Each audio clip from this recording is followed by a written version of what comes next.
Welcome to Sing Scarlet, y'all. We told you we would be back. We manifested this one again.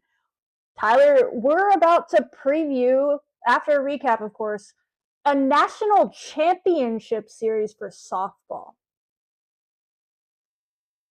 I can't compute it in my brain because your Texas Tech softball team took down the four-time defending champion Oklahoma Sooners tonight, earlier today. It's 3 a.m. We're recording at 3 a.m. A few hours ago, they did this, and we're going to talk about the recap. We're going to show highlights of the game. We have clips from players. We had clips from the post-game press conference. We have stories from the night. We have fun little anecdotes from fans sending in messages throughout the day. Fun, crazy stat, all the things. We're going to get into that. But first, if you haven't, follow, subscribe, like, share with your friends. Appreciate it. We got our goal. We reached 806 subscribers on game day. That's when we won. We knew we were going to win at that moment. It was meant to be. But hey, keep following, keep subscribing. We're going to keep doing this content for softball for only a few more days. I'm actually sad, Tyler, that no matter what, the season's over in like 3 days. And that's No. anyway, we don't need to think about it right now. But yeah, we'll keep doing content. But yeah, Tyler, how are you doing? Tyler is coming up here, hopefully. He'll be here for the Champ Series. He's trying to get up here, but he's been watching at home on TV.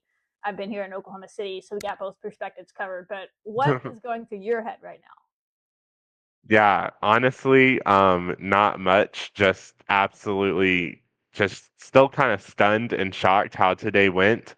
I will say that the atmosphere here back in Lubbock is it's just so special. I mean, I Are work they at a bringing the grocery Lime store. scooters? They're not. I went outside, they're not, but the wind is pretty bad and we had some rain, so that's probably why. But, um, Responsible.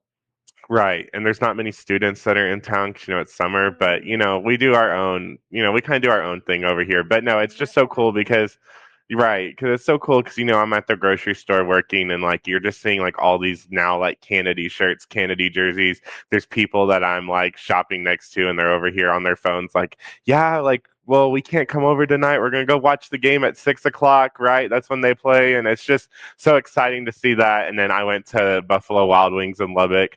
If you would have asked me, several years ago that I would be starting Raider Power Chants at a Buffalo Wild Wings in Lubbock because our softball team, out of all the teams that were already being successful years ago, that our softball team would be going to the Natty, I would have told you, I would have like sent you to the mental hospital to go get checked out. But you know what? That's what my life has come to now. And yes, I'm definitely going to be there in Oklahoma City. I will find a way to get there, no problem. So, yeah, but that's kind of where I'm at right now. Just how much the game has involved, how much the investment has really been a huge return for us. And Nigel Kennedy's a dog. And yeah, I mean, just some exciting times. Yeah, yeah, it's been really cool to see all the people that have watched. A lot of people came up here for the game. There was a pretty good turnout of Texas Tech fans at this game. You could hear it when we show these highlights. When they walked it off, it sounded like a home game. Like it really, there was a lot of people there. Now, when OU got going, it was loud in there too, but it was plenty loud when we were doing stuff. So, and I think there's going to be a packed house on Wednesday. If you want to go check out tickets on ncaa.com, AXS, Skeet Geek, StubHub, check them out. Hopefully, they'll be a little bit more affordable now that we did everybody a solid by taking down Oklahoma, the home team. So it's us versus Texas, and I don't know. Their fans. Does Texas really have softball fans? They're not the most passionate bunch when it comes to their softball. So maybe, No. hopefully, it'll just be Texas Tech fans there. I don't know. They might show up because they hate Tex. Well, they pretend like they don't like Texas Tech. Like they pretend like we're not a rival. But I promise you, it would like ruin the rest of their next 5 years if we beat them in this upcoming series. But they'll pretend like it doesn't hurt them. But yeah, get your tickets and be there. We'll be there. You can meet us if you really want to. Maybe we'll do like a live show. That's probably illegal. I'd have to figure out if I'll ask them if we can do a live show at the stadium somehow. I'll ask them, but probably not gonna happen. We'll try. We'll keep doing something for you guys. But before then, we got to get into it. We only have one game to cover. I don't know if we've ever done a show where we just had one game to cover. So that's exciting. Probably, yeah, no, I don't think so. not with What? softball. We did usually like 14 of them in one week. But yeah, so obviously, you spoiler alert, we've already told you they beat Oklahoma, but this if you need someone gave a great comparison for the football minded folks out there that might be new to softball, which I know there's a lot of you, and they said, just to catch people up to speed, if you're sitting here thinking about it as someone that's just joined the softball world, this person said, this is like if Texas Tech football in the first year of a head coach was taking on Alabama and Nick Saban in the national championship game, and they just beat them. Like, that's what just happened on that field today in softball. And everybody was commenting like, oh my God, I get it now. That's amazing. Like, it was like it clicked for people. This is OU softball. They were a dynasty. They still are a dynasty. They had won it 4 years in a row, Tyler. 4 years in a row. Is what? I think Patty Gasso had won like 9 elimination games in a row or something in OKC. All these stats that were going against us. We got it done. We came out firing early. I mean, Nyjah looked great in that first inning. We come up to bat in the second inning and just get to cooking. Get on base. And then Demi Elder, our clutch queen, our senior. You're going to hear more from her in a minute. Some great clips from her in the post game talking about her journey here. If you're not aware, she's only 4-year Red Raider on the team. She's been through a lot here. Had 3 different coaches on campus with her, a 4th different coaching staff that actually recruited her to Texas Tech, and she's been through all of that. She talks about that in the post game. She steps up there tonight on the biggest stage and drives in a very, very important run to get things going. A triple that she got. Who knows how the game goes if we don't score there, right? And then the freshman, opposite end of the spectrum, comes up after and drives in. I don't remember who got on base in the in between. I guess it drove in Demi. Yeah, she just drove in Demi with a rocket up the middle. Just chill as ever. Haley and Bailey, the freshman, they're not even freshmen anymore. Or they're sophomores at this point, I guess. But they looked like that. They were playing just loose, free, confident out there. Got it done. We're up 2-0. Feeling good. The stadium was going crazy, Tyler. Crazy. The Raider powers were insane. I mean, it took a little bit of practice to get the Raider and the power between the outfield and the infield, a little, but eventually they got it going. It was great stuff. So that's kind of how it started offensively, and then there was just up and down from there. It was like, highs and lows. I felt like we really controlled the game the whole time. Now, there were moments where they threatened, but then Nyjah took care of it. There was moments where we probably should have scored more, but couldn't quite get it done. But credit OU, they're OU, and they do what they do, and they took advantage when we made mistakes and kept us from scoring more. Fast forward to the top of the 7th, they get on with a little bit of a bloop single. I don't know what you would call it. I haven't watched the broadcast yet, but you said it seemed like one that we maybe could have caught, but it doesn't happen. We're thinking the ball's going elsewhere, so we're not there. They bring up their 9-hole hitter, only has 3 home runs on the year. Great player, though, Abigail Dayton. One of the best pickups in the portal on the season. She came over from Utah. Great player, really good player. And down to her last strike, credit her. She got a pitch, and she sent it. I mean, it was a no-doubter. And that's Sooner magic that we all hear about. We all got to experience it together. Speaking from experience, like, it was not a very fun experience for me. Not enjoying the magic on my end. I was all set up to take the picture and go. But I said this on Twitter, and I genuinely mean this. I'm not bullshitting or whatever. Like, I mean, I even tweeted before. I was like, "Hey, we're just gonna walk it off now." Like, I really felt that. Like, I don't know why, but I really was not devastated. I was just like, "Well, that's annoying. Now we're gonna have to play more." But like, in my mind, we weren't losing. I just don't know why. I just trusted that they figured it out. So get to the bottom of the 7th. Maya Davis, Tyler. We got some clips from her as well, but 0 for 8 coming into this at bat in the bottom of the 7th. We talked about how important she is to our lineup. Everybody knows this. She just wasn't able to break through yet at the World Series. She goes up there in this at bat, and Jerry Glasgow said after the game, he's like, this is exactly what she needed. She needed to be in a situation where she wasn't thinking about the fact that she was 0 for 8. She wasn't thinking about how many hits she didn't have. She was thinking, this is softball. I got to get on base for my teammates. I got to win this game. Just got to get on base. And when you it's the mental side we talk about a lot on this show. When you take all the other stuff out, you're just that good at the game of softball. She's going to get the ball through the info like she did, get on base. Once she was on base, that she can vouch for me. I don't know this person's name. I'm sitting next to this girl from the NCAA. Story for you. I was like, I'll give you a little bit of a scoop. She's just a photographer, so I don't know if she used it. I was like, that girl that just got on base. She was 0 for 8 coming to this. She's like one of our best hitters. If she comes around to score here, not only is she going to be the game-winning run to send us to the national championship series, whatever championship series for the World Series, she's going to have set the school record for runs scored in a single season. And she's like, "You're joking, right?" I was like, "No, this is real." She's currently tied the school record for runs scored in a single season. And she's like, "Oh my God." I was like, "Yeah." So she's on base. Now she has to come around and do it. Sure enough, Haley Tony trots up there. Our freshman. I thought it was over there. She gets a hold of one. She thought it was over. She's like posing at home plate. I don't blame her. It sounded just as good off the bat as the girl for OU It did. I did. think it maybe got caught up in the wind a little bit because the wind was blowing out earlier in the game. There's really bad storms coming in at any moment. I'm about to die probably. There's a tornado or something coming tomorrow is what they say, and it was all blowing in. I think the wind shifted to where it was blowing sideways, and it kept it in the park because it was cooked. Everybody thought it was gone, but anyway, she ends up on second because there was only one out. Maya had to hold up to make sure she didn't catch it, otherwise she would have scored. She's only on third, and then it sets up for Lauren Allred, our RBI leader, someone who had already said earlier in the game on Twitter, nobody is seeing the ball better than Lauren right now. I think I said that on our show 2 days ago. No one's seeing the You ball better did. than Lauren right now in the World Series. I was like, I want nobody else at the plate. I just need someone to get the ball to the outfield. Doesn't even need to be that deep. We got Maya freaking Davis on third. This is who I want. First pitch gets it out there. OU fans sitting right in the first row could hear them. They're like, "Oh, that's too shallow. She won't go." And I was like, "Oh," I was just sitting there thinking, like, "Poor Oh, soul." bless your I was heart. like, "Bless your heart." I was like, "That's like a solid 50 feet farther than Florida State. She's gonna score on this easy." Sure enough, cooks it. Wasn't even close, and we won the game. We're gonna show you all the highlights form of it, but that's kind of my recollection of how it went down.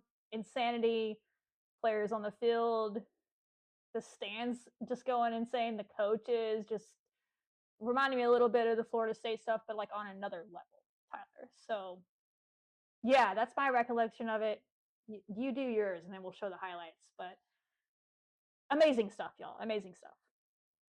Yeah, I think that going into today, I definitely was very anxious about this game, and I think that once we set that tone in the first inning with Nija sitting down, literally like Ella Parker and all these huge names, Pickering, everybody that's been so great for OU, I was like, okay, we're actually going to be all right. We will find a way to dig deep and win this game.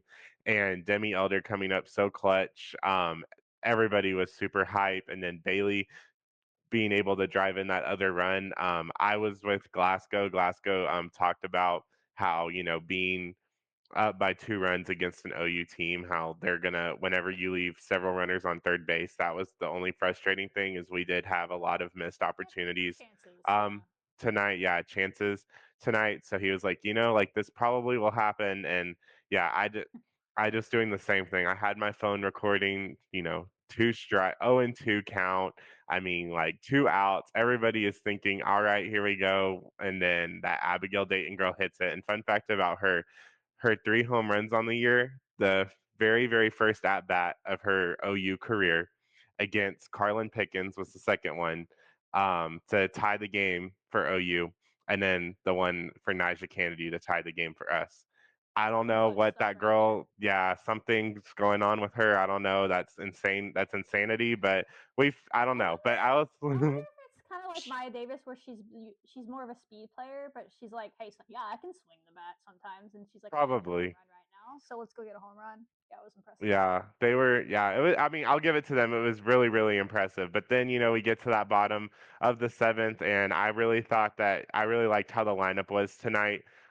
Just shifting Lex down and moving everybody up was such a big move because I really think that it put a lot of pressure on OU, and we knew that OU's defense was prone to make errors. We said that on the show. Other than their third baseman, who was usually pretty good, tonight she had quite a few struggles. And sure enough, that's what we did. OU kept saying Tech doesn't have an offense. Tech, we're gonna small ball the hell out of them. And then guess what ended up happening? We ended up small balling the hell out of y'all, and we ended up winning the game. Maya Davis came in again. I when Lauren already came up, I was like, yeah, we've pretty much won Like this. I literally, I was mean, like, it's over. I was like, we I just need texted a sack Kristen. I was fly. telling her about Maya. I was like, oh, Lauren's up next because like our lineup changes. Like you said, our lineup changes so much. I had Oh forgotten yeah, that so Lauren much. was up next, and I was like, oh, this is over. This is over. Like Lauren's got this. I'm not even concerned. I was just like getting ready to jump on the field to go record it. Yeah. Basically, yeah. So I was just like, I mean, I was like, oh yeah. And then sure enough, that first pitch, I mean, it was just amazing afterward. And then just even after with, I just felt like that the vibes were still really high, even though they were going up against Landry. Lauren just handled that really well, very relaxed. They were all just like, like it's just a game. You're hitting a ball, you're rounding the base, you're going left, rounding the bases. Like it's the best that you probably both teams could have left out there. So I didn't see Nija's reaction too. I mean, I just bet that she was like so mad at herself because I know that she's really hard on herself over letting that two bomb home run come up. But then she saw that and she was just jumping up and down and everything. And it was just such a cool experience to see that. So Yeah, definitely I glad think we it. won in a different way, right? That's what Glasgow's talking Yes. about, winning in a different way. Huge.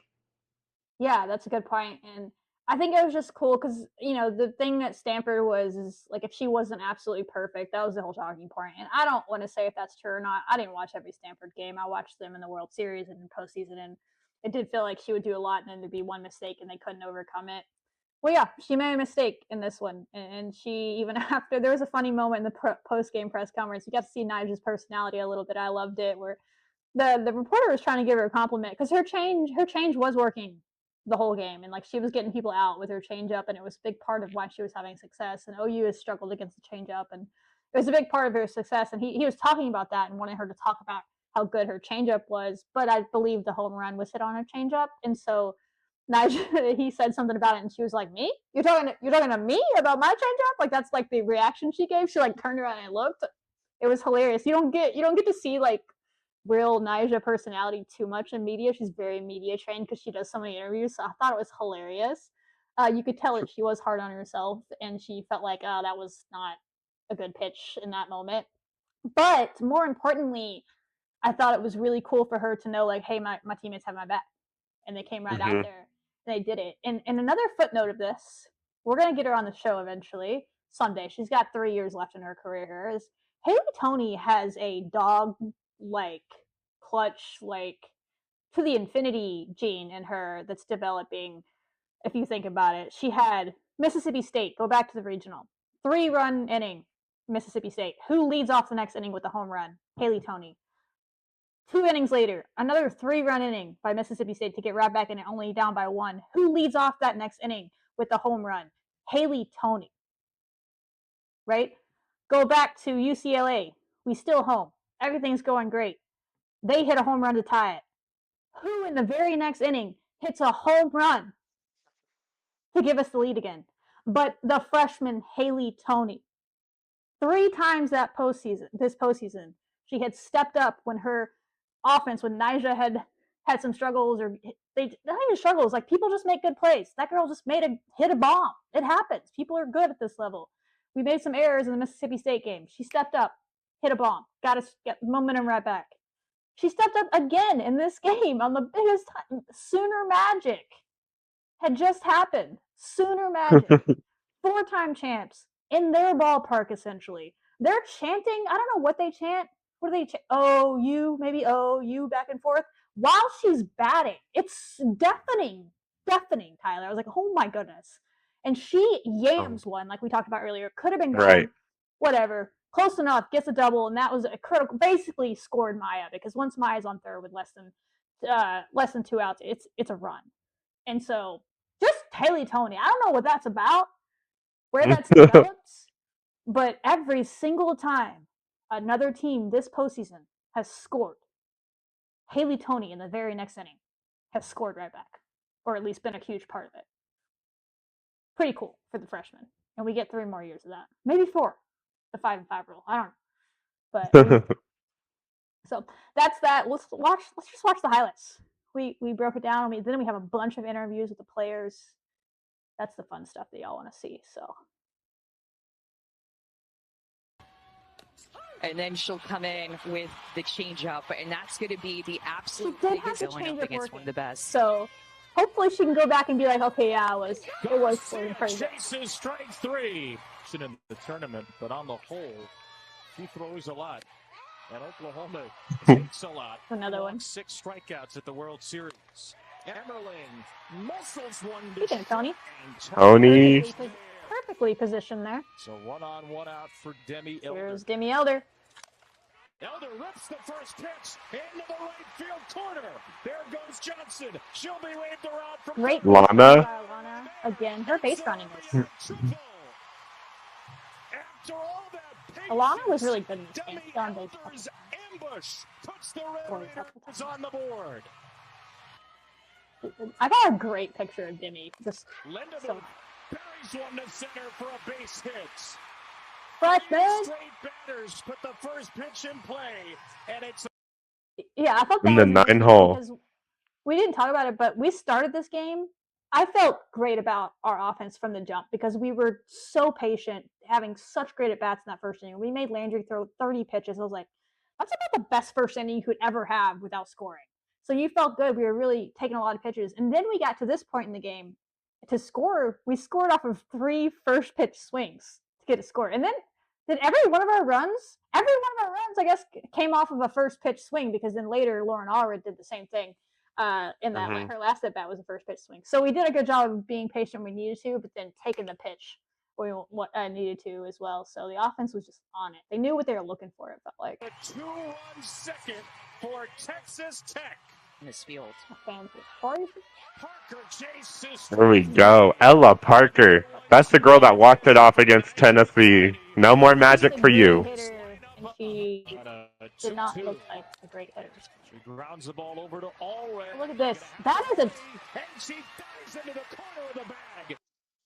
That is a championship winning play. We talk about games of inches and all these things. Oklahoma scores 50% of their runs on home runs this year. Like we saw it tonight. That's where their runs came from.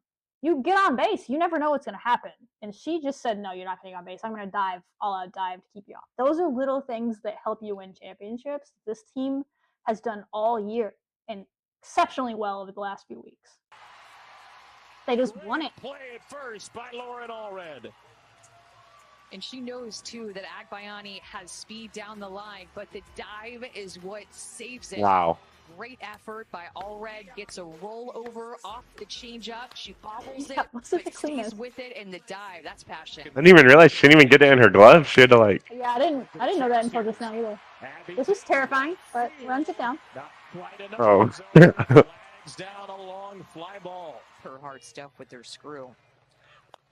And she strikes it out Garcia. There we go. Second time. Team.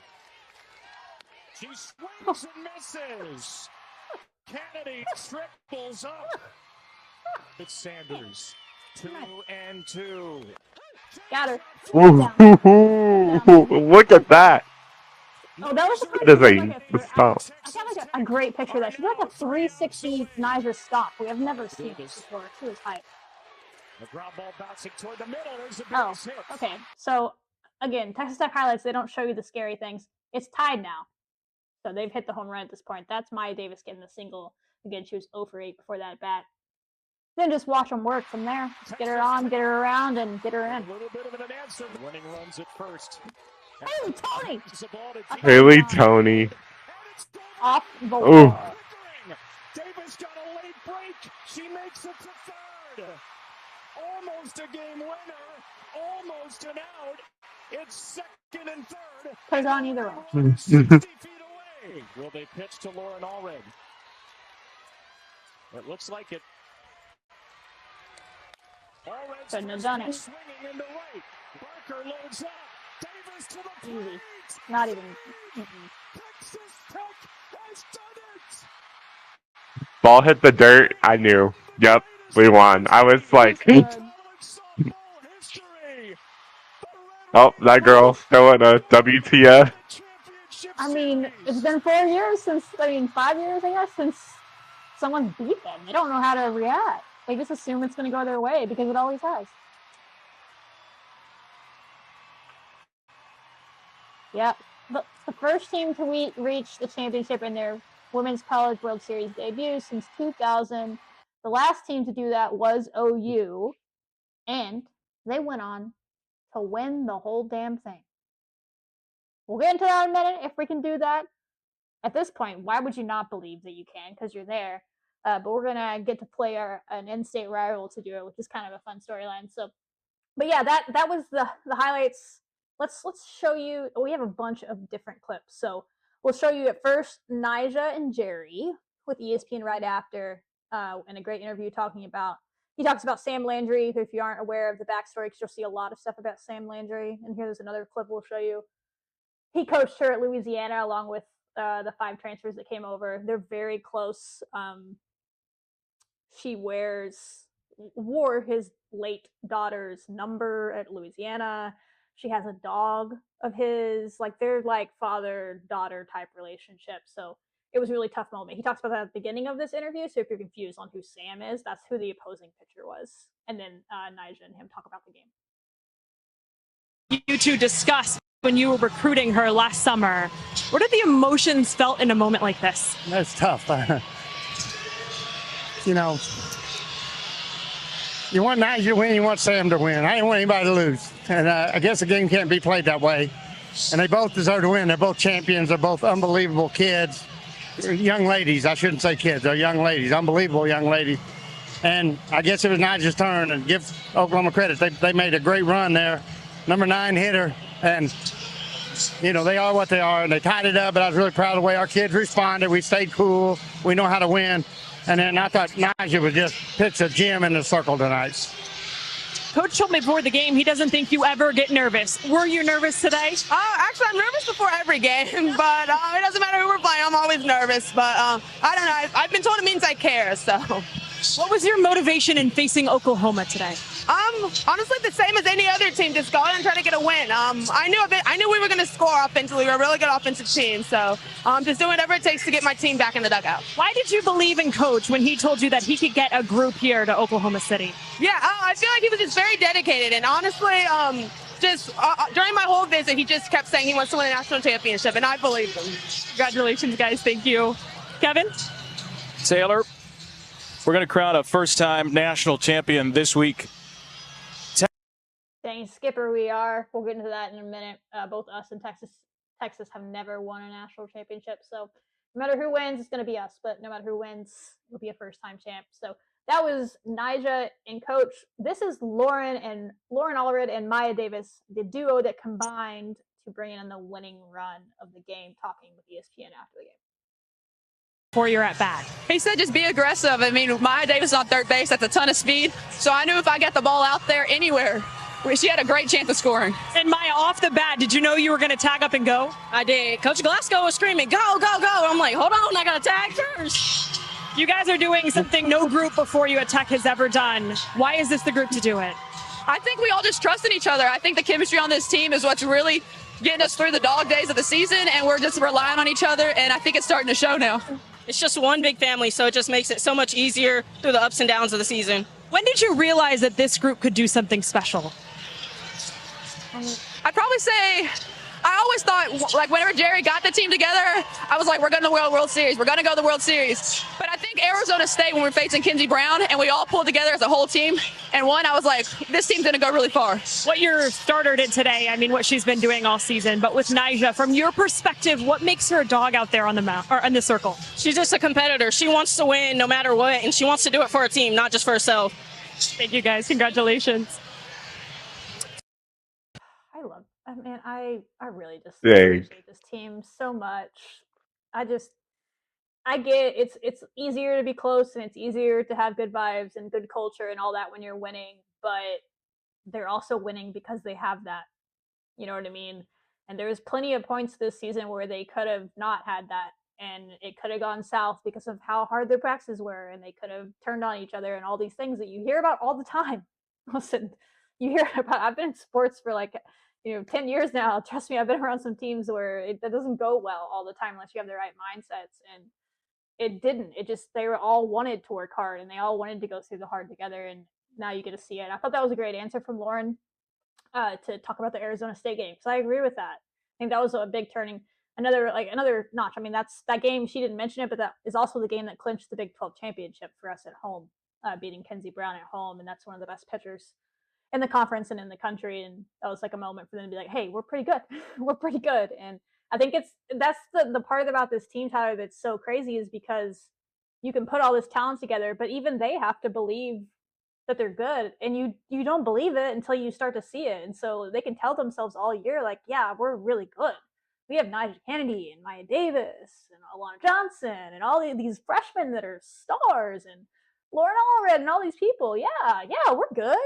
Until you start winning games, and you lose those too early to some unranked teams, and it's in your head, and you got to start convincing yourself. And this team started convincing themselves, and they haven't lost in a while, Tyler.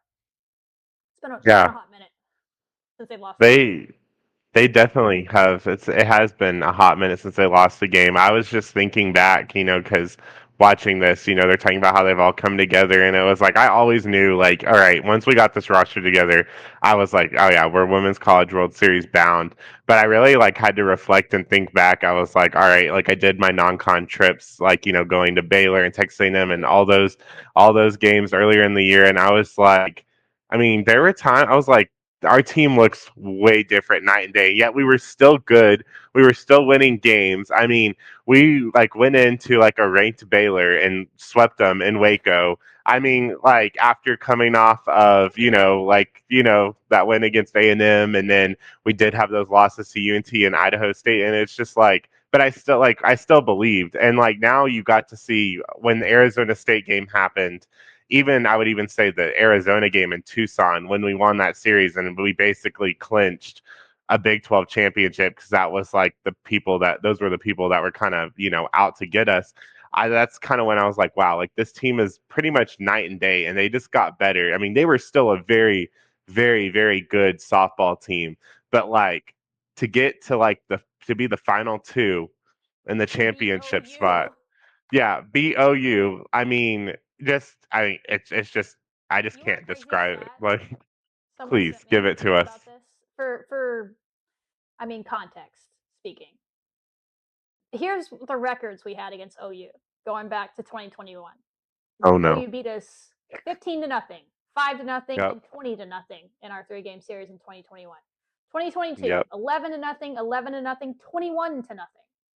And 2023, 3-0, 6-0, 7-0. I remember that year. We were all like, hey, we didn't get run ruled. This is big progress. And it was. That was when the program started going in the right direction.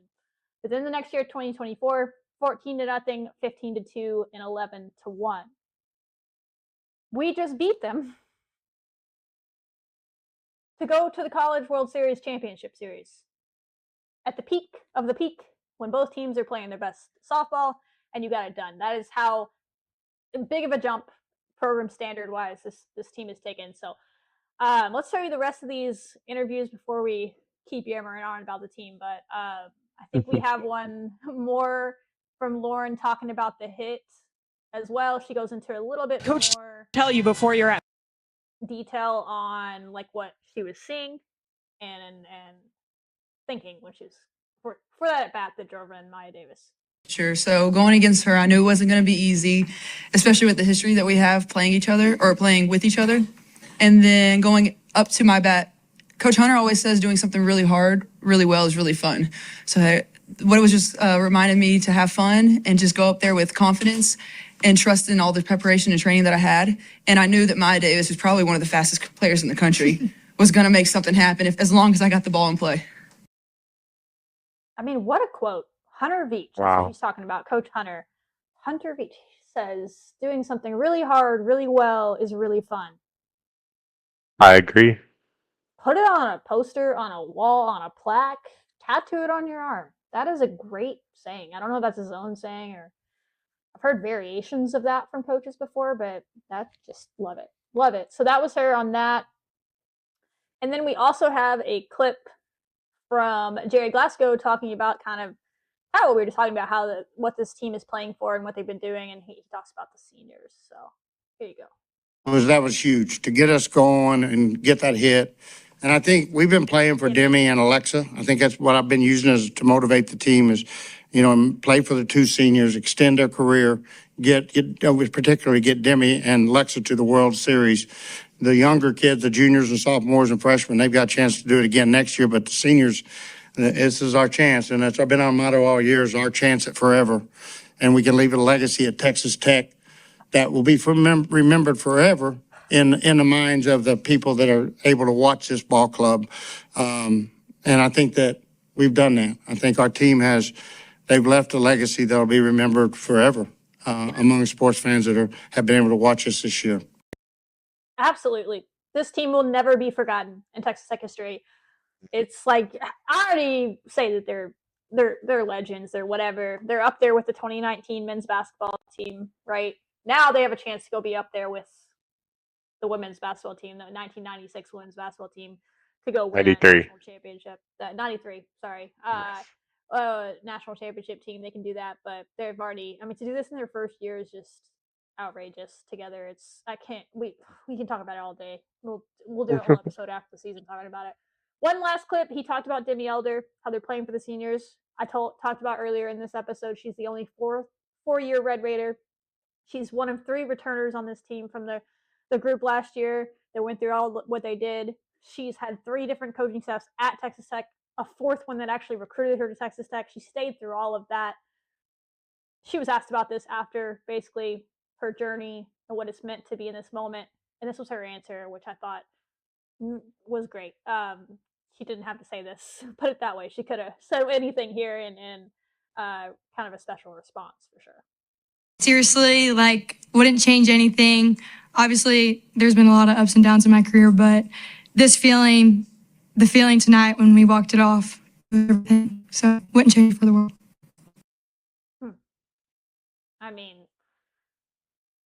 Sometimes it's a life lesson thing. I'm not saying anybody that left, they're all happy and they're living their lives and doing all the best things. But for her, it was the right thing to stay, and she's getting to experience this now. So I think I said on our show last summer when all this happened, when we lost our coach and they were in the middle, they didn't make the tournament and all that. And I said, everybody gets, if you work hard enough and you put in the work, that's the key part. But if you work hard enough, everybody gets what they deserve eventually. But you don't always get it when you want it, but it does come eventually. For Demi Elder, it's coming right now, and that's pretty cool to get to watch that. Some of these other athletes, they've gone elsewhere, or it's going to happen after they graduate, and we're not going to get to see that as fans. It's coming for them. It's going to be something else in life. It's going to be a bit of promotion at work or a family thing or whatever it is. But for her, we got to see her whole journey as far as an athlete goes and the ups and downs of it. Legend. She'd build a statue as far as I'm concerned. Put her face on the wall or whatever they do in softball. So that was cool to hear from Demi out there. And then we have one more. Grab a couple of tissues. Wait. I think we have 2 more. We have one from Lauren talking about what the team motto is and playing selfless. And then we have one that'll just possibly make you cry. So prepare yourself for that one. Do I even have Lauren's in here? Maybe I do, right here. Seriously, wouldn't. Oh, JK. The season in the fall, where we chose a word that we wanted to play by, and one of the big words that was chosen was selfless. So I think we've been playing selfless and be playing for each other, and that's just helped us get through all the tough games. Selfless, whatever word do you want a team to play by? Not surprising to hear her say that. Again, if you want a little bit more on the story between Sam Landry, Coach Glasgow, and all the players, the OU Daily Sports on Twitter put this video out. It's basically just a compilation of the press conference clips and the post-game clips and everything you saw after the game with Sam Landry and Jerry Glasgow about their story. It's really touching, and I just thought everybody needed to see it if they didn't understand their story. So grab maybe a tissue or 2 and just watch it.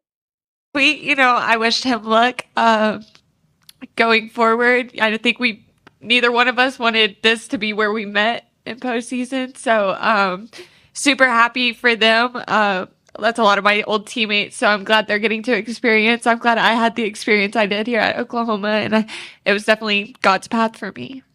I love you. I'm sorry. I wish her career could end. I hated that we had to play today. I just hated it. I would have rather her finished her career against anybody besides me. And I would have rather played anybody than her to go to the championship. But we don't control that. And I was like, I love you. You were fantastic tonight. You were great. I've enjoyed watching her all year. And just mainly, I love you. So. Yeah, just emotional there. You can read more about their story. There's probably going to be a ton of stories. They're probably already out. I think that's the main story that the Oklahoma people were writing about after this game, which is a good story to run with after a dynasty ends, right? So the touching story. So I think that's what they were all writing about.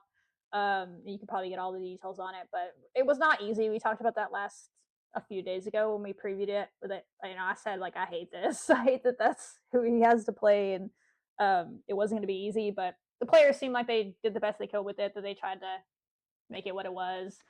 Lauren talked about how she was there was another interview with Lauren. You can find it. I think NCAA did one, and she said that she's very close with Sam Landry, and that when she was hurt last year, Lauren already missed all of last year injured, and I think she was like the bullpen catcher or something. Even when she first got to Louisiana, she wasn't playing a lot. She was just a bullpen catcher, and so she spent a lot of time with Sam and got to know her really well, and just always kind of looked up to her, I guess. And so just tough to have to play your friends. It's not just your teammates. But Sam's softball career is not over. She was drafted. She'll be playing in a couple of weeks, I guess, when the USL starts up. And I don't remember what team, but she's going to continue to play softball and go on and do great things in life. So I would have loved to get to know Sam Landry better. We don't cover other teams, but she seems like a great individual, and you kind of got to see that there. So that's a little bit of the story. Again, we don't cover OU sports, but I felt like that was something y'all needed to hear. The context of how hard this game was, kind of the off-the-field emotions of it were pretty tough for both sides. Yeah, I think that though was a good choice. I mean, they were talking about, in the whole today on the broadcast, basically how, I mean, there's some Tech fans that are just, making some outrageous comments like, no, like, yes, she had a spot here, but Glasgow was like, hey, you could potentially be coach under one of the best coaches in the country, and Rocha, go out there, that's the opportunity you don't want to miss. And since we had Nija, I don't think she would have been able to develop more. I mean, that whole drop ball, that was not a thing for her at Louisiana. They showed the stat. Oh yeah, way different pitcher, and she's picked up so much. She's now able to go into the pro league and do all these great things. So I think that no doubt she made the right decision. But I'll also say that, I mean, if you don't think that this team has, I mean, I'm really hoping that we get this championship, because the storylines that have happened it seems like every single game, there's always some sort of storyline or closure that needs to be had. So the fact that they had to go through that, which I know is just so tough for them, like I really hope that there's some good news awaiting in the future, because I mean, good lord, I mean, they have really thrown everything. NCAA just somehow put this big master puzzle with Mississippi State, who beat us earlier in the year, and then Florida State, who beat our team last year, and we could have had a top 5 win. I know, and then we had all this, and then we'll have to go take on Texas, and it's just like, dang. But I mean, let's go do it. I mean, it's cool things to notice and look at. But I mean, gosh, I mean, that was tough. But I mean, hey, at least, the 2 winning runs, I guess, was against her former teammates, people that know her. I don't know if there's anything to that, but it's just kind of like, all right, like, at the end of the day, they're all friends. They're all, chilling. They handled it really well. They were all smiling and happy and hugging each other at the end. So, but yeah, it's one of those things where like Sam's like super happy, and I know she's so happy for her friends. Like it's right. I mean, if you've ever played sports anytime, you've been in that situation where you're like, man, I'm really happy for you, but I'm really upset as well. So like, congrats, I'm gonna go cry. But Right. yeah, so again, her career is not over, and they can all go support her at the next level. So that's cool. Yeah. But yeah, speaking of those storylines, a crazy one, right, Tyler? So we beat OU, Florida State, and UCLA, all basically back to back with Ole Miss mixed in there. Those 3 teams that I just named are the last 8 national champions, and we just took them all down. Wow. In our own postseason. Isn't that crazy? So we really have been through a gauntlet. And I had a graphic I made earlier in the day, and I'll probably post it tomorrow. And it was like, it's like 18 or however many World Series appearances for Florida State, 33 for UCLA, and then 8 national championships for OU, and like back to back to back to back. It's just crazy stuff. And now we're gonna get to play Texas, who has never won a national championship. But obviously, there's a lot of in-state familiarity there, similar to OU. They've kind of beat up on us at times. Now, we played Texas a little bit closer in our history in softball at some points, but then other games got blown out. But they've never won it either. But they have been to the championship series 3 out of the last 4 years. So they've been at the top of the sports for a while now, right? And they have one of the best coaches, came over from Oregon. Jerry Glasgow has a really good relationship with him because he used to be at Oregon, where his daughter played, Jerry Ann, who was the discussion that we talked about earlier, that passed away in 2019. So there's another storyline for you. But yeah, there's just a lot going on. That sports is always something ingrained in it. But it's crazy, the teams that we beat, and now you have a chance to go beat Texas. It felt like maybe we were going to have to play Tennessee. That was the last big storyline, if we're being honest, left. Would have been to beat our former coach and the whole Monica Abbott of it. But to take down your in-state rival, a team that is part of the whole narrative that Texas Tech was only good because we were in the Big 12 and only won the Big 12 because OU and Texas left. That's basically what all their fans said when we won the Big 12. Was like, oh wow, cool, I didn't think of that. Congrats, you only won it because OU and Texas left. Well, you just beat OU. You can go beat Texas and say, what now? Like, what else? What now? What are you going to say now? What? Anything else? We just beat both of you on the way to a national championship while also beating the ACC champions, 2 SEC teams, 3 SEC, well, I guess at that point, 4 SEC teams, and UCLA, which was, I guess, I don't know, the Big Ten champs as runners-up or whatever, the highest-ranked team out of the Big Ten in UCLA. So we didn't get here by beating wimpy teams by any means.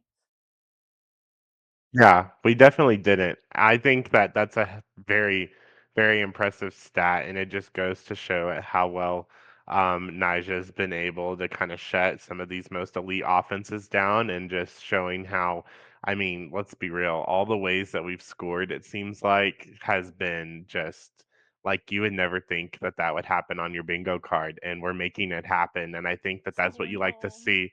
I know, like that's what you like to see. Like that's championship DNA. That's the start of that right there, is just finding ways to score. It's like, that, Nija's got your back, but now it's like, all right, who's going to step up to the plate and make the game winning, get the game winning run in. And I think that that just speaks to just how much this team has battled, how hard that they're fighting right now. And yeah, I mean, that's just a crazy stat. I mean, I didn't even realize that, if you beat Texas, I mean, yeah, that was the old Big 12 teams in there. So we can officially call ourselves Big 12 champs, because that's all their fans had to say in our comments was like, congrats, but okay, well, we just beat OU, so I guess we need to beat Texas now.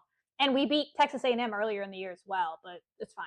So we just need to beat Texas now to get it. So you talked about all those things about how good they are and all these hitters and stuff. Another thing that they've done is grow Tyler. They've grown a lot since the last time we played Texas. We lost them twice early in the year. I think the one game that really, there was things to take from the second game, and maybe you'll bring up, but the game that Nija started was the first game, and we lost 2-1 in extra innings. I was on a plane for this. I remember this game vividly because of how I watched it.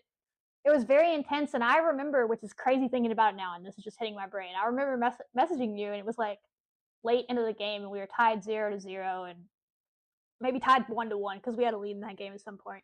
And I was just like, man, I should probably be upset that we're only tied. But I was like, how, I think I said, like, you know how cool it is that we're tied with Texas? And like, who was number one at the time. We're number one team in the country. I think that's what I messaged you, something to that effect. I was like, you know how cool it is that we're doing this right now? Like, this is fun, Tyler. This is fun. And we ended up losing that game. But like, all of our fans were just like, that was fun. Like, you don't usually, like, our players were not. They were very, you could that was the first sign of like, yeah, that's cool that y'all think this is fun, but we're not about this losing life. Like, we're here to win championships. Like, they were not about the losing at all, which I loved it. But fans are just like, well, that was kind of cool. We didn't lose 20-0. You know what I mean? So, but that was the first sign of that. But that's a very different team. Demi Elder wasn't in the lineup yet. Lauren Allred wasn't the everyday first baseman yet. We didn't know each other yet. We didn't trust each other yet. All these things they do now. And Texas is a better team than they were then as well, and they'll tell you that. And they've played their best softball in the postseason by far. This might be the Texas team everybody thought they were going to see and kind of stumbled throughout the year. They've kind of been playing to their capabilities, it seems like, in the postseason. So I think both teams are playing at their best. But Texas Tech has probably come the farthest of any team in the country.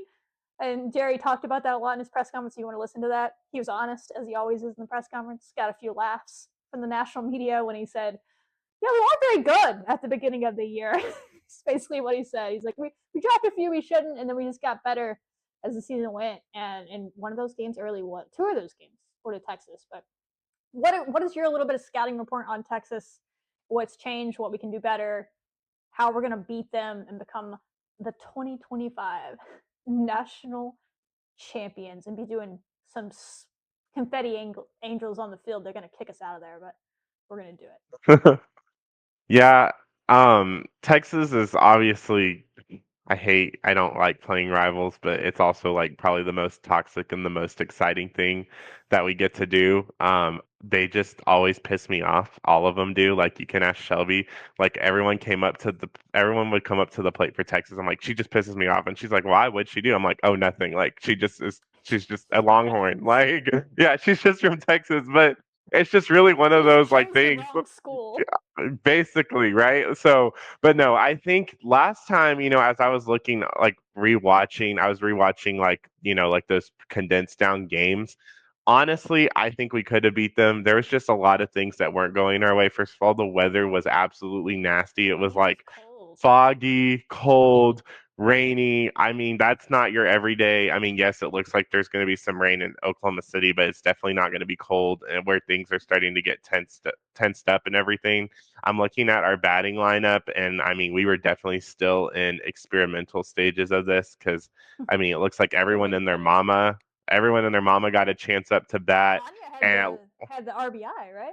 Yes, Anya had the RBI back in her hometown.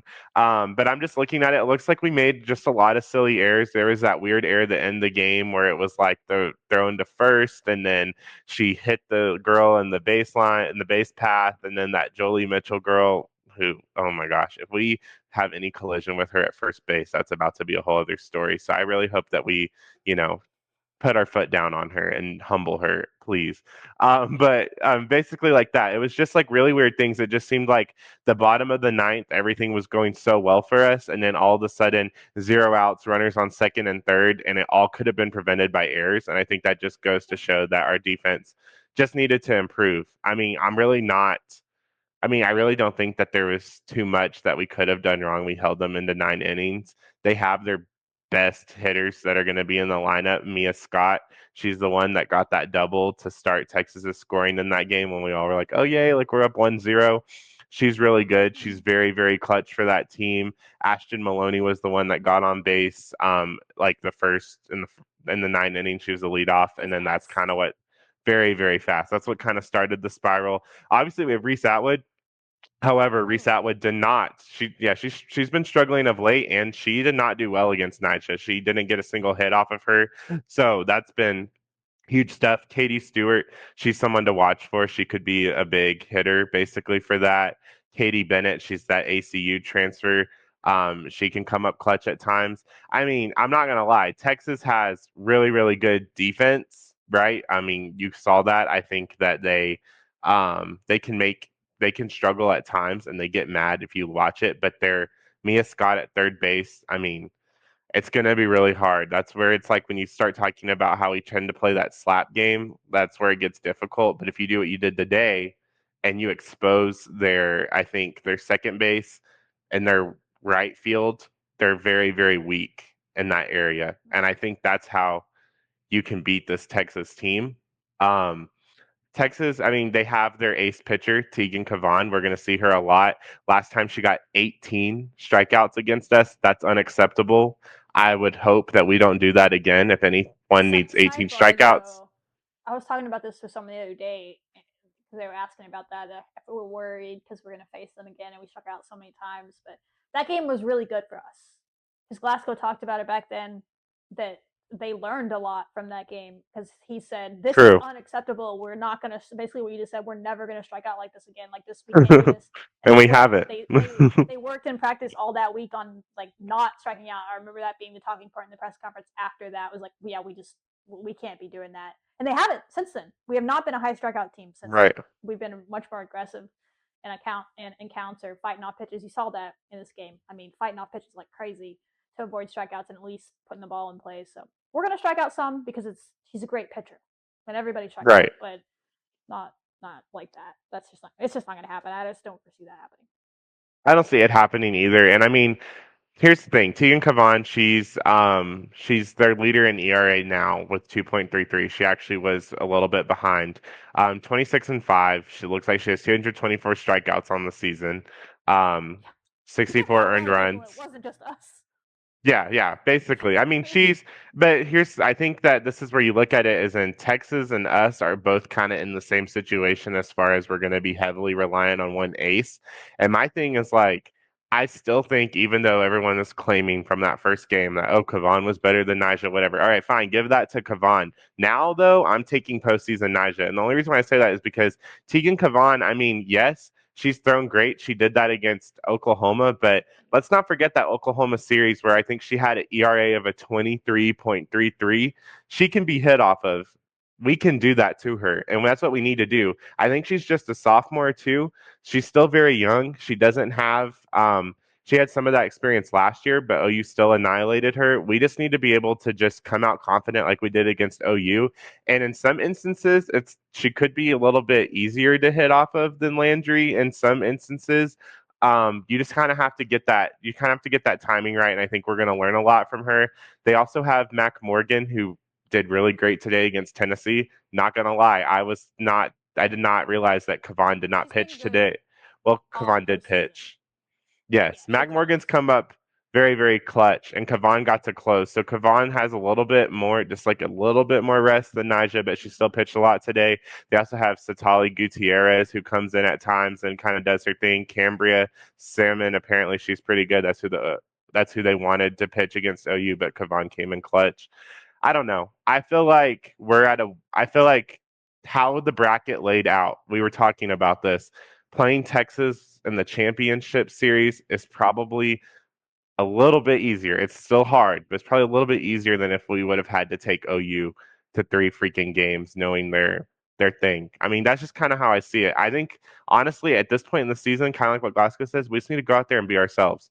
Go out there, be ourselves, be confident, go up to hit. I mean, there's not much that I can really do to help coach on this little preview thing. I mean, I'm just going to trust the game plan that they have in the thing. Yeah, I know. Don't ever trust what I'm saying. But I'm just saying, like, but do trust that Cavan can be hit off of. But yeah, basically, that's kind of where I'm at. I mean, it's a championship game. Go out there, be yourself.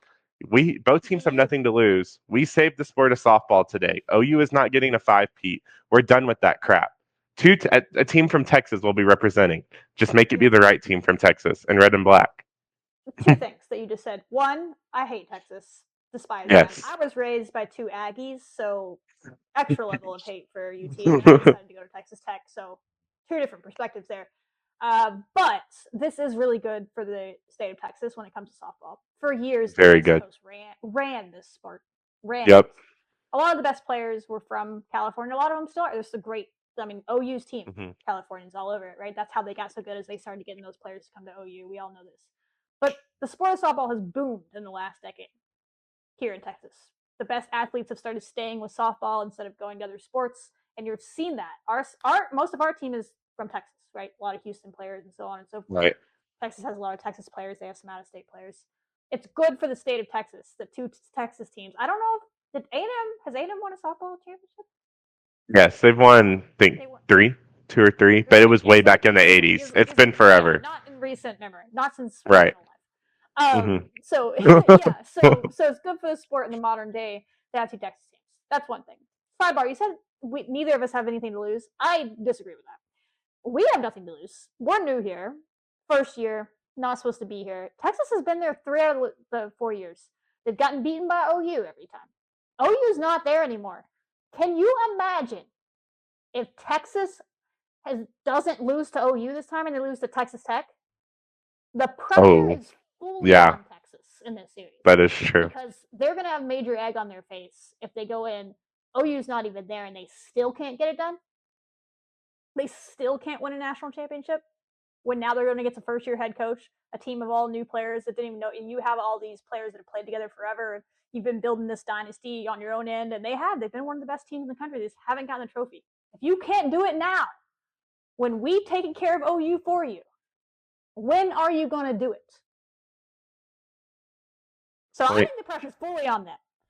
We go in there like, bet. We just took down OU. We've taken down UCLA, Florida State, all these teams you said we couldn't. Let's go take down a team that we lost to twice earlier in the year. They have had Nija's number a little bit as well in her career, but we know how competitive Nija Kennedy is. You know that she's going to let that fuel her, and her teammates are going to have her back. I'm really excited to watch them go to work. We're not going to be favored again. Maybe these analysts will finally be like, maybe they'll come around to our side a little bit, but I hope they don't. It's been working in our favor for them to all pick against us every time. Keep picking against us. Keep picking the other team. And hopefully we come out on top. But we will be the visiting team. This is a question for you buying tickets. People have asked. We're the higher seed, lower seed, whichever way you want to put it. What are they? They're like the 6th national seed? Yes. And we're 12. So they'll be the home team for the series, but we do get to be the home team at some point. So we start out as the visitor on Wednesday. We'll be in the first base dugout if you're buying tickets for the Wednesday game. If that matters to you. For the Thursday game, we'll be the home team. So we'll be in the third. I just said that backwards. Visiting team is in the first base dugout. On Wednesday, we'll be in the first base dugout. On Thursday, we'll be the home team. We'll be in the third base dugout like tonight. And then if there is a game 3, we'll be back to the visitors. Okay. You know that when you're buying tickets. So we'll get to be the home team at some point in the second game at least. But yeah, nothing to lose. There's not much game planning. Teams are really good right now. Both teams, I think, are playing their best softball. Both teams have players stepping up that weren't earlier in the year. Both aces, I think, are pitching the best they have. She's been great. She had that lull in the middle of the year, but she's looked really good. And I think one area they do have a bit of an edge is they have had other people pitch with success. And Morgan, to take the pressure off a little bit, if it gets hairy for Kavan, they can bring someone in that's had postseason experience this year and is a senior. We haven't used anybody since the regional. Doesn't mean we won't. Doesn't mean Chloe's not ready to come in there. Chloe's a dog. She probably could not pitch for 2 months and go out there and get people out. Like, that's just the type of pitcher. Seems like she could just be like, you could pull her off the couch one day out of retirement and be like, hey, can you come get 3 outs? And she'd be like, yeah, I got you. Like, that's Chloe Riasetto. So I'm not super worried about it, but we haven't seen her in a while.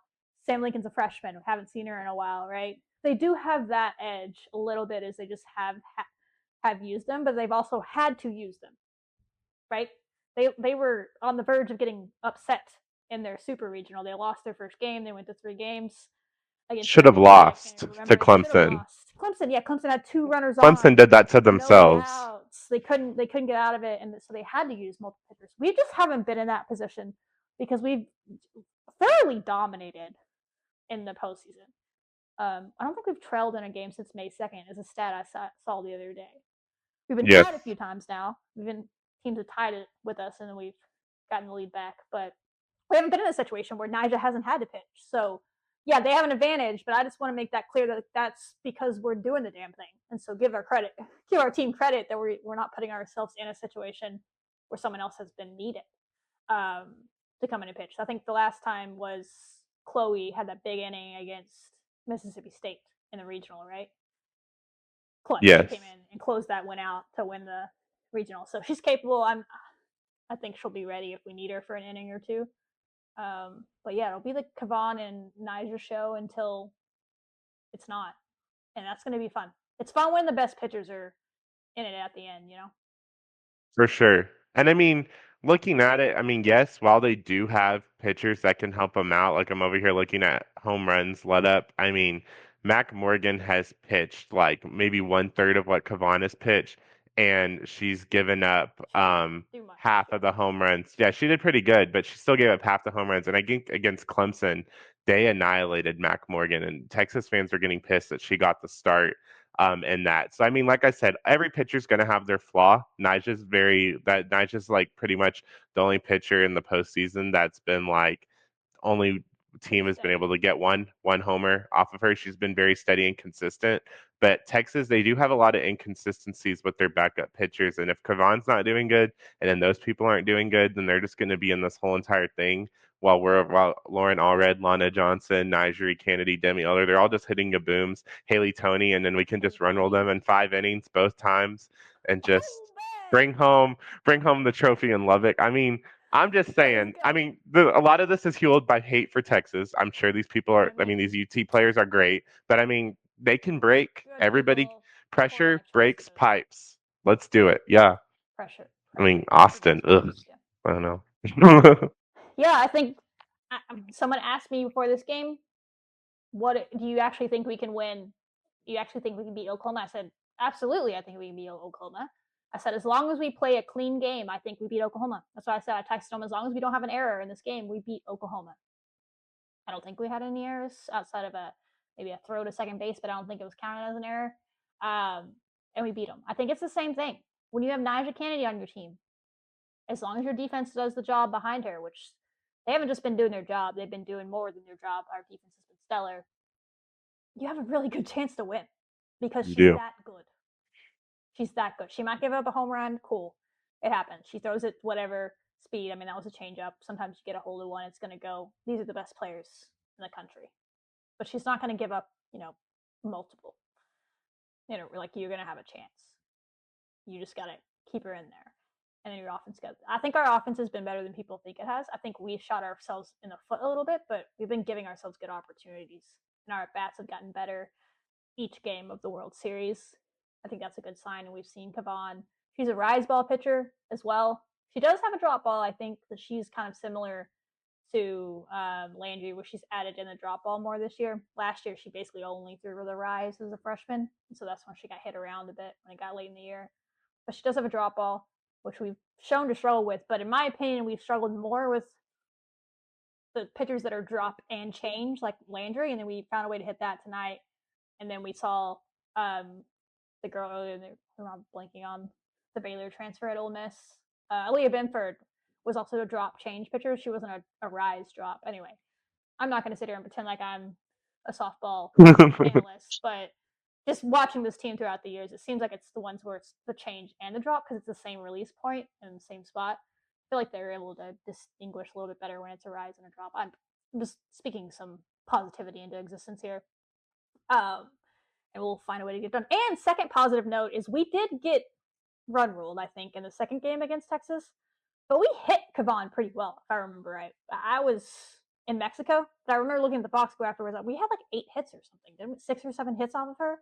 And that second game, we just could never, like, we had people on base the first 2 We had like bases loaded, like I think twice. 2 or 3 innings in a row. Yeah, it was. Yeah, so they were hitting her pretty good the second time they saw her. Now this would be the third time they saw her. Months in between. But anyway, that's what you gotta hope, is it's there. And they never really necessarily hit Nija well this year, at least. It was just very lucky things. Other than that Mia Scott double, which again, I think maybe someone could have been there, but it's also bound to happen. We'll just give her the double, like fine, Mia Scott, you get your double. But that ninth inning was just, I mean, I'm not gonna lie, that bottom half of the ninth inning was just a shit show. And we're just not gonna do that anymore. Yeah, we don't know what that. We're gonna pull an Appendix G, not reviewable. We don't remember it. We had to bring it up. Appendix G. Yeah, that game doesn't count. Not reviewable. Nope. When I say Appendix G, I just don't want to talk about it.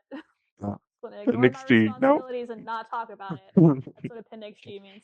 Fun times, yeah. If that would have happened in our game, I would have lost my damn mind. So, but it didn't. We haven't had any majorly controversial stuff yet, but I'm sure it's coming. That would be very Probably. Texas Tech. We should get the best umpiring crew possible for the championship series. So that's always good. Any final thoughts? You have a pump up speech for the team? Anything you haven't said, or the people to get people up to Oklahoma City? You're the motivational speaker around here. Okay. Well, guys, I mean, we've been through it since February. Yeah, February. We've been through it. This team has literally given their all. We've watched them grow. We've followed them super closely. I appreciate all the new fans that have come and joined the Tech Twitter universe. We're now all a big happy family, and yes, the memes are absolutely elite. And I'm just like, at this point, guys, I mean, we're playing for a national championship. We have not played for like a major national championship in a sport with a ball since men's basketball in 2019. I mean, we have a chance to make history. This is our shot at forever. I mean, first year coach and Coach Glasgow came here. I mean, someone tweeted today, they said, do y'all remember when Texas Tech was the school that was only known for that rock in the dugout, Dwayne the Rock in the dugout, and then no shade. no, On no shade. Yeah, no shade, and then no context. Oh, well, all right, yeah. So, see, we'll even bring more good luck, and then no context. College softball retweeted that and said, and now look where we are now. So, from a team, the foundation really of this program changed, starting with a rock. Now we have this big fan base, this big group, this big community, and let's just all make the trip up to OKC. OU's not there to steal tickets. Texas softball, they don't have a great softball fan base. They're kind of just bandwagon hoppers. I feel like a lot of these Red Raiders that just hopped on actually care and they actually want to be and root for the Red Raiders. No one has more pride and passion than West Texas and Texas Tech. And I really think that, our DFW alumni can really just show out there and just be like, all right, let's do it. Let's help be this team's extra person. We're gonna throw in an OU analogy. We can be the fourth man for Texas Tech, whatever, in the fire. Let's just all rally around and let's just do it. I mean, this is an exciting opportunity. You're playing against a rival. You've been through so much. You've beaten the best. I mean, like you said, the last 8 champions, we've gotten a piece out of all of them, taken them out, and nope, we've just been unfazed, and I think we can do it. But we need y'all. We need your support. We just need your support. That's all. That's all that we need. Make your Raider powers loud and proud. Set up a watch party with alumni in your city. Just do it. Just support, tweet about it, all the things. But that's all I can pretty much ask. Just an exciting thing, and guns up and horns down. What do you have to say? What's your motivational speech? I mean, yeah, just go do the damn thing. You put in the work. I mean, all the hours. You're in the national championship game series. You get to play softball. You get to play every game possible this year. Yep. Every game possible. You're going to get to play all of them. Your season's going to end with either a national championship or your season's going to end as the national runner-up. You've done almost everything you can possibly do except to go win a ring, and you're right there where no one thought you'd be this year. Everyone thought it'd be next year. Why not just do it this year? Why not start your own dynasty this year?